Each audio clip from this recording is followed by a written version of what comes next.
Yo, what's up guys? Kumusta kayo dyan? Welcome back ulit sa channel. So for today's vlog, samahan nyo kami sa chill na lakad dito sa Shanghai. Pupunta tayo sa City God Temple o Qing Wang Miao, isa sa pinaka-famous old spot dito sa China. Daytime tayo ngayon. So, kita nyo talaga ang mga details ng architecture, yung mga tao, yung vibes, sobrang ganda pag umaga hanggang tanghali. Wala masyadong plano today. Kwentuhan lang, lakad-lakad, kain-kain at enjoy natin yung lugar. So kung trip nyo yung ganitong klaseng vlog, tara, samahan nyo ako. Alright guys, nasa labas na tayo ngayon. Papunta na tayo sa metro. Dito sa Shanghai, sobrang dali lang talaga gumalaw.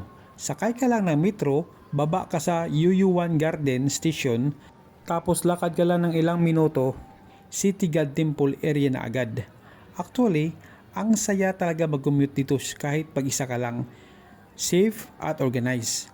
Kung turista ka, tapos first time mo sa Shanghai, sobrang recommended ko talaga tong area na to. Guys, andito na tayo sa City God Temple. Grabe, ang ganda talaga pag daytime. Kitang-kita mo yung kulay ng mga bubong, yung mga red lanterns, yung mga details ng building, parang bumalik ka sa ancient China. Hindi lang siya temple, parang buong old town district siya na puno ng pagkain, souvenirs, cultural spot. Ang daming tao ngayon pero hindi naman siksikan. Perfect timing talaga. Ngayon naman, ikot-ikot muna tayo. Ang saya talaga maglakad dito sa daytime kasi buhay na buhay yung lugar. Makikita mo yung mga locals, yung mga turista, yung mga nagtitinda. Ang ganda rin ng paligid. May maliit na tulay, may fund, at may mga traditional shop. Kung mahilig ka sa photography, perfect talaga na spot to. Parang bawat kanto may pang Instagram. Guys, papasok tayo dito sa souvenir shop. Ang daming cute oh. May mga keychain, rip magnet, chopstick, pans, t-shirt, lantern. Kung naghahanap kayo ng pasalubong, dito talaga sulit. Hindi naman ganun kamahal, tapos authentic pa yung vibes. Minsan kahit hindi ka bibili, masaya pa rin magtingin-tingin. Alright guys, papasok tayo sa actual temple area. Tahimik dito kumpara sa labas. Makikita mo yung mga tao naglalagay ng insenso, nagdarasal, tahimik lang. Kahit hindi ka religious, ramdam mo talaga yung peaceful na energy. Ibang klase yung contrast. Sa labas maingay, sa loob tahimik. Ang sarap lang talaga mag-post sandali, magmuni-muni. Alam niyo mga kalaagan, habang naglalakad ako dito, mapapaisip lang talaga ako. Bilang isang expat dito sa China, sobrang thankful ako na ganitong pagkakataon na makapag-explore ng mga ganitong lugar. Ibang-iba yung culture, ibang-iba yung lifestyle. Pero somehow makakarelate ka pa rin. Parang reminder lang kahit saan ka napunta sa mundo, pareho-pareho lang tayo ng hanap. Peace, stability, happiness. At syempre, malaking bagay din sa akin, maibahagi ko tong experience na to sa inyo. Ito na yung clip sa aming laag. Enjoy watching!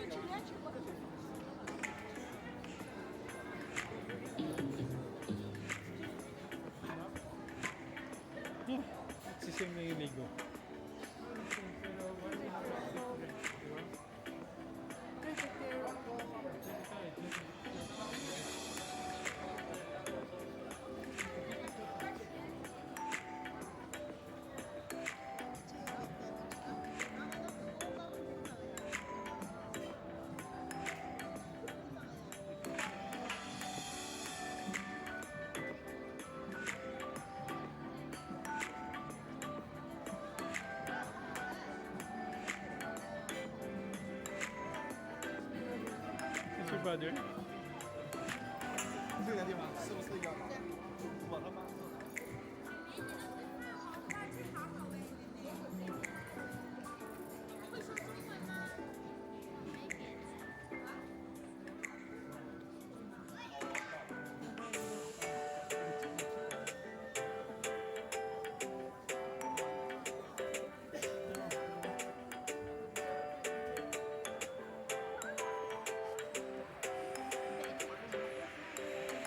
way to pray.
Mga kalagan, nagugutom na kami kakalakad, kaya order muna kami. Umorder kami ng lumpiang Shanghai.